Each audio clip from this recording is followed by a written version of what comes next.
The member for Denison has the call. Speaker, my question is to the Prime Minister. Prime Minister, the Australian Federal Police were withdrawn from Hobart Airport in 2014, even though the 2007 Glasgow airport attack forewarned us of the vulnerability of attacks at second-tier airports. Moreover, your government concedes, especially after Manchester, that homegrown terrorists and soft targets are pressing concerns right now. In other words, the risk isn't diminished for non-international airports.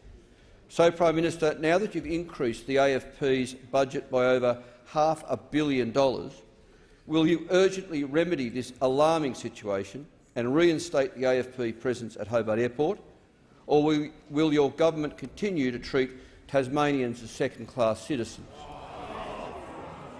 Members on my right, the Prime Minister has the call. Thank you, Mr Speaker. I thank the honourable member for his question. Mr Speaker, the Office of Transport Security is responsible for the categorisation of security at controlled airports, and it was determined, as the honourable member said, in 2014 that the threat environment did not require the presence of AFP officers there. That risk assessment was based on the advice of the AFP and the intelligence agencies.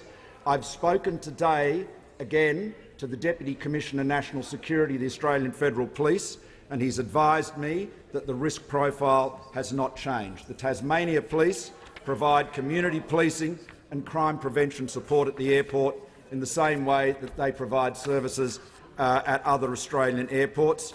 Now, Mr Speaker, the AFP has a presence in Tasmania and works seamlessly with the Tasmania Police and all of our law enforcement and national security agencies. Those men and women are in the front line keeping us safe. They put their lives on the line. They are the best in the world.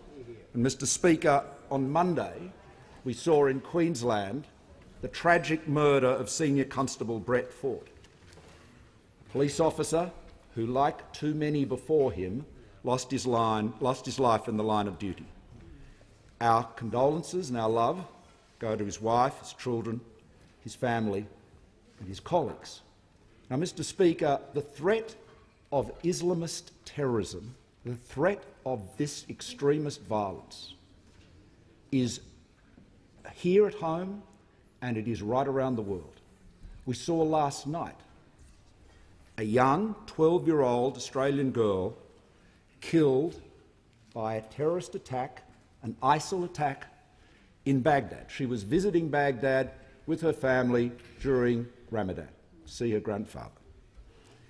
Another innocent killed by this violent tendency, this violent terrorist movement that is gnawing away, seeking to destroy and pervert and blaspheme one of the great religions of the world. Now, our police officers and our intelligence agencies are in the front line of keeping us safe in that battle. And our allies, our best collaborators, are Muslim leaders, both at home and abroad, like President Widodo in Indonesia, who remind us and say repeatedly and stand for an Islam that is moderate, that is tolerant, that is democratic. That's their commitment. They are our best allies in this battle. But in the forefront stand those police officers and those intelligence agencies, and we have given them and are giving them more support, both in law, legislation and resources, than ever before, and we will continue to do so to keep all Australians and all Tasmanians safe.